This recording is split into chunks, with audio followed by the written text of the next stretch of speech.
अस्सलाम वालेकुम। ज़ैन mobile lab में खुश आमदीद। उम्मीद करता हूँ आप सब खैरियत से होंगे।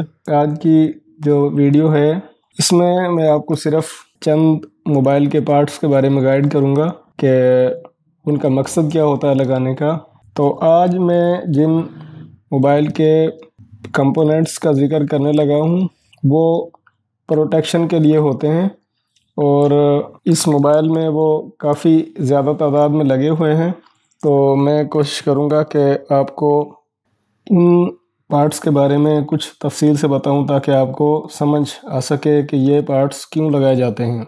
ये आप देख सकते हैं यहाँ पर बैटरी टर्मिनल का ये पॉजिटिव पॉइंट है, ये वाला ये बैटरी टर्मिनल का पॉजिटिव पॉइंट है। आप देख सकते हैं यहाँ पर ये प्लस का साइन बना हुआ है और ये माइनस का। तो यहाँ पर ये आप एक ब्लैक कंपोनेंट देख सकते हैं, इसको डायोड कहते हैं। और ये एक यहाँ पर भी है और यहाँ पर भी। तो ये कंपोनेंट्स मोबाइल की प्रोटेक्शन के लिए लगाए जाते हैं। प्रोटेक्शन किस तरह की? जब हम मोबाइल में बैटरी डालते हैं तो मोबाइल का जो सर्किट है उसकी प्रोटेक्शन के लिए ये डायोड इस्तेमाल किए जाते हैं। इनका जो यहाँ पर मकसद है वो एज ए डायोड नहीं, इनका मकसद यहाँ पर एज ए ज़ेनर है, यानी कि वोल्ट को कंट्रोल करना। बैटरी जैसा कि आप जानते हैं कि 3.7 वोल्ट की होती है। अगर ओवर वोल्टेज की बैटरी लगेगी तो ये जो कंपोनेंट्स, ये जो डायोड ज़ेनर किस्म के लगे हुए हैं, ये शॉर्ट हो जाएंगे।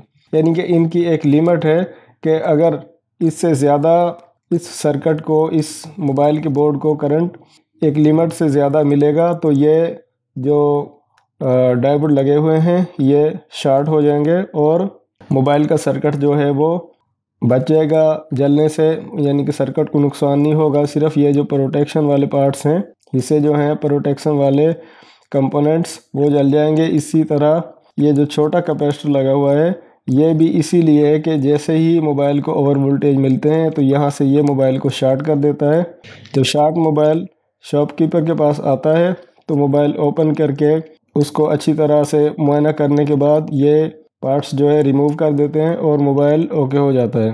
लेकिन अगर पार्ट्स को रिमूव करने के साथ साथ अगर इनको रिप्लेस कर दिया जाए तो ज़्यादा बेहतर है। इसी तरह यहाँ पर आप देख सकते हैं, ये यहाँ पर भी आप देख सकते हैं कि ये दो एक जैसे जो डायोड हैं वो लगे हुए हैं यहाँ पर।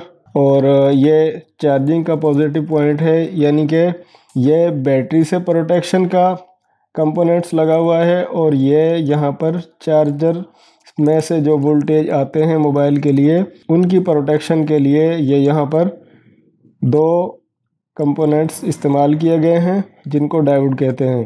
तो ये यहाँ पर लगे इस तरह से हुए हैं कि ये इसका इधर से ये पॉइंट जो है ये ग्राउंड में लगा हुआ है और ये यहाँ से USB का जो जमा वाला पॉइंट है जिसमें 5 वोल्ट चार्जर में से आते हैं, ये इस पॉइंट में लगे हुए हैं।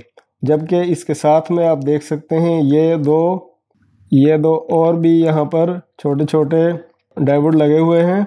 ये जो मोबाइल में USB के डेटा माइनस और डेटा प्लस के 2 पॉइंट होते हैं, ये उन 2 पॉइंट के कंपोनेंट्स हैं, ताकि अगर चार्जर की तरफ से अगर इन USB के डेटा प्लस और माइनस वाले पॉइंट्स में अगर कोई वोल्टेज आए तो उसको ख़त्म करने के लिए, उसको रोकने के लिए और इस मोबाइल के सर्किट को बचाने के लिए यहाँ पर जो इसमें इस कवर के नीचे IC लगे हुए हैं उनकी प्रोटेक्शन के लिए ये कंपोनेंट्स इस्तेमाल किए जाते हैं।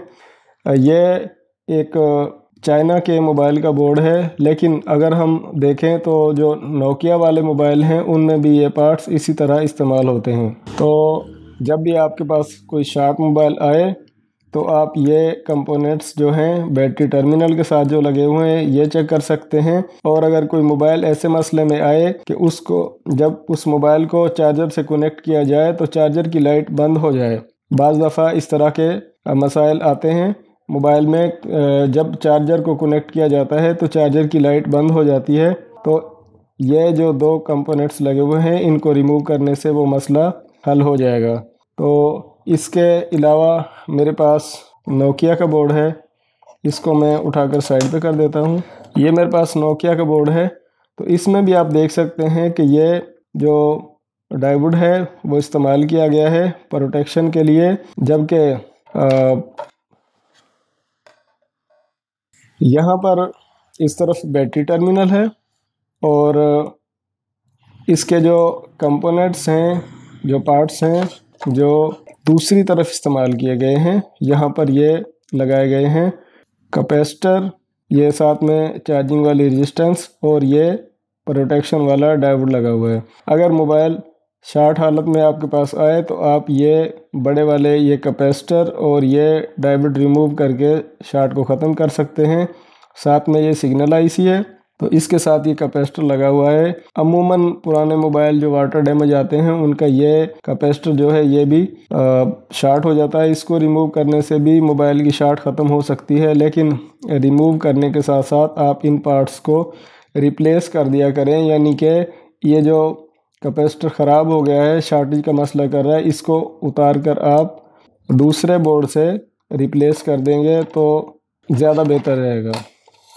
और इसके साथ साथ यहाँ पर आप देख सकते हैं ये इसका जो चार्जिंग कनेक्टर है वो उतारा हुआ है, चार्जिंग बेस जो है, लेकिन यहाँ पर आप देख सकते हैं कि ये एक छोटा सा फ्यूज़ लगा हुआ है, ये भी चार्जिंग के लिए है।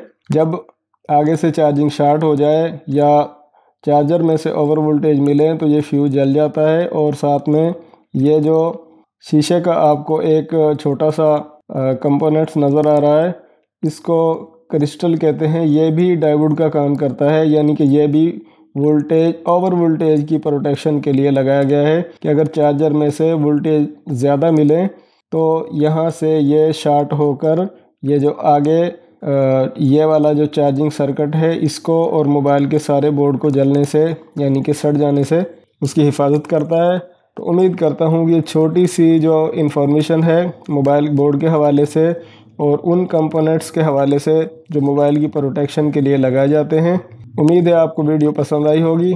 तो दोस्तों हमारे चैनल जैन मोबाइल लैब को सब्सक्राइब कर लें और ज़्यादा से ज़्यादा मोबाइल रिपेयरिंग और मोबाइल सॉफ्टवेयर की वीडियोस देखने के लिए साथ में लगे घंटी के बटन को भी दबा दें ताकि हर आने वाली वीडियो का नोटिफिकेशन आपको टाइम पर मिल सके। तो दोस्तों वीडियो को लाइक करें, वीडियो पर कमेंट करें, वीडियो को शेयर करें। अपना बहुत ढेर सारा ख्याल रखें। अल्लाह हाफिज़।